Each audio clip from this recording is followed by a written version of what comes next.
तो कैसे हैं आप सब लोग। आप सबके सामने एक रियल स्टोरी लाया हूँ। अगर आप सबको पसंद आती है तो कृपया चैनल को सब्सक्राइब कीजिए, लाइक कीजिए और कमेंट में ज़रूर बताइए। तो शुरू करते हैं बिना वक्त गंवाए।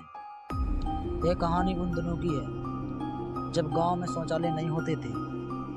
अब तो नरेंद्र मोदी जी ने गांव में शौचालय बनवा दिए हैं, लेकिन पहले शौचालय नहीं थे। गांव में रहने वाले लोगों को शौच के लिए खेतों में जाना पड़ता था। पिंकी जो रोज अपनी माँ के साथ सुबह उठकर शौचालय के लिए जाती थी। एक रात की बात है, पिंकी की अचानक आंख खुलती है। पिंकी ने देखा कि माँ बिस्तर पर नहीं है। पिंकी ने समझा कि माँ शौच के लिए जंगल चली गई है। वह उठी और खुद भी जंगल की ओर चली पड़ी। उसने सीढ़ियों से उतरते हुए घड़ी में समय देखा तो घड़ी में करीब 5 बजे थे। घड़ी को देखते हुए पिंकी कमरे से बाहर निकल गई। पिंकी रास्ते में बड़बड़ाते हुए जा रही थी, आज माँ ने मुझे जगाया नहीं। लेकिन माँ ज़्यादा दूर नहीं पहुँची होगी, रास्ते में मिल जाएगी। जब पिंकी जंगल में उस जगह पहुँची जहाँ वह रोज अपनी माँ के साथ जाती थी, तो वहाँ उसे कोई नहीं दिखा सिवाय खामोशी और डरा देने वाली आवाज़ों के अलावा जो पास से ही आ रही थी। वैसे तो यह आवाज़ें रोज की आती थी, लेकिन माँ उससे हमेशा कहती थी इन आवाज़ों से डरना नहीं है। सियार को एक जोर से पत्थर फेंक के मारो तो यह भाग जाते हैं। लेकिन आज पिंकी उन आवाज़ों को सुनकर डर रही थी। डर के मारे पिंकी की सांसें रुक रुक कर आ रही थी। पिंकी अब जैसे घर जाने के लिए मुड़ी तो देखा जिसने सफ़ेद कपड़े पहने थे। देखने से लग रहा था मानो कोई औरत हो।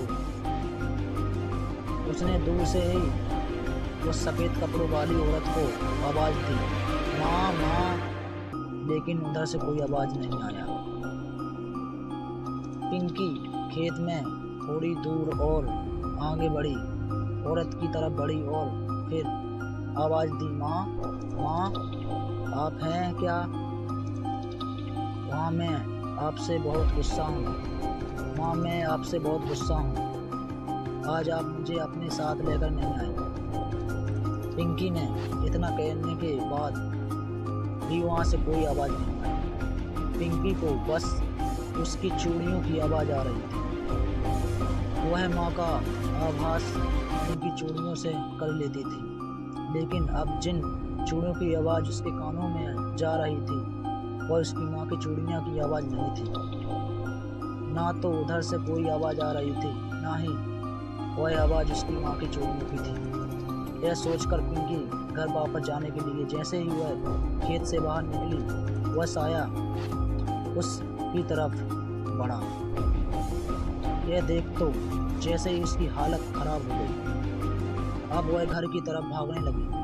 भागते भागते उसने पीछे मुड़कर देखा तो वह साया अब भी उसका पीछा कर रहा था। जैसे तैसे पिंकी अपने आप को संभालते हुए घर पहुंची।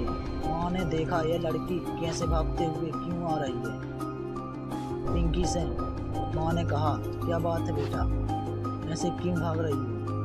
तब पिंकी कांपते हुए कहा, माँ वो औरत। कौन औरत बेटा, क्या हुआ? आओ बैठो, पहले सांस लो, तब आराम से बताना क्या बात है। थोड़ी देर सांस लेने के बाद पानी पीकर पिंकी ने माँ को बताया, माँ आप आज जंगल नहीं गई? माँ ने कहा, नहीं। और तुम कहाँ गई थी? पिंकी ने कहा, मैं जंगल गई थी। माँ ने कहा, अकेले? पिंकी ने कहा, हाँ माँ, मैंने सोचा आप आज जल्दी चली गई होगी जंगल, इसलिए आपके पीछे पीछे मैं भी चली गई। मुझे नहीं पता था कि आप आज गई नहीं हो। और मैंने घड़ी में भी समय देखा था, 5 बजे थे, तो उस समय जाने में मुझे कोई डर नहीं लगा।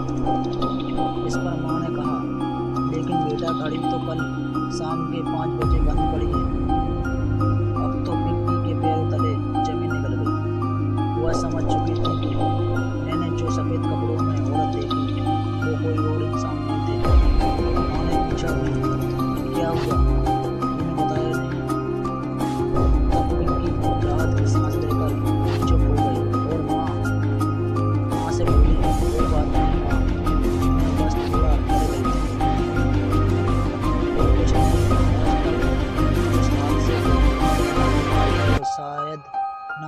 पाएगी।